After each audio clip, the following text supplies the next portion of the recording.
Contrafrilo... Quoi? Un freeloader, c'est une personne qui utilise de l'argent, de la nourriture, une chambre dans une maison ou toutes sortes de biens donnés par d'autres personnes, mais qui ne leur donne jamais rien en échange. Contra signifie à l'opposé ou contraire. Un contrafreeloader, c'est donc une personne qui préfère travailler pour obtenir des biens. Le terme contrafreeloading a été créé en 1963 par Glenn Jensen suite à une étude réalisée sur 200 rats qui auraient préféré travailler pour obtenir leur nourriture au détriment de la gamelle qui se trouvait à côté d'eux. Cette expérience a ensuite été réalisée avec des souris, des oiseaux, des poissons, des singes, des éléphants et de nombreux autres animaux. Pourquoi les animaux choisiraient-ils de travailler pour obtenir leur nourriture? Plusieurs théories tentent d'expliquer le phénomène. Le contrafreeloading pourrait permettre la prise d'informations sur l'environnement, comme par exemple où trouver de la nourriture la prochaine fois. Cela permettrait à l'animal d'exprimer des comportements propres à son espèce, ou encore ça augmenterait sa stimulation. Dans la nature, de nombreuses espèces passent plus de 50% de leur journée à rechercher de la nourriture. C'est le cas par exemple des canidés, des perroquets ou encore des cochons.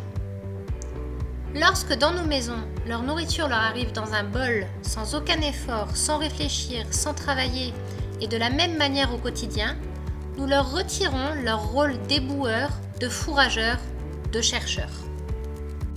Pourtant, leur besoin de pratiquer une activité naturelle et enrichissante est extrêmement présent. De nombreuses études ont suggéré que l'augmentation des opportunités de recherche de nourriture améliorait le bien-être des animaux captifs.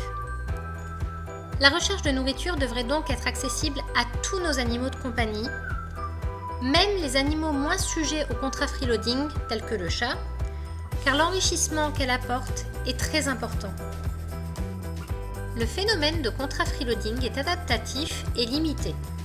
Il tend à diminuer avec l'augmentation de la faim et avec l'augmentation de l'effort requis pour obtenir la nourriture gagnée. Ça signifie que si nous proposons à notre animal sa nourriture cachée ou en libre service, il aura tendance à choisir le libre service selon certaines conditions, comme par exemple la faim, la fatigue, l'âge chez les humains ou encore la difficulté d'accès à sa nourriture.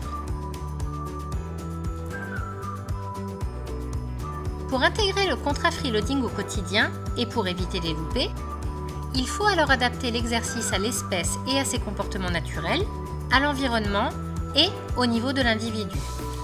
Commencez avec un faible pourcentage de la ration quotidienne dans un dispositif facilement accessible pour votre animal et adapté à son espèce, dans un environnement sécuritaire et confortable.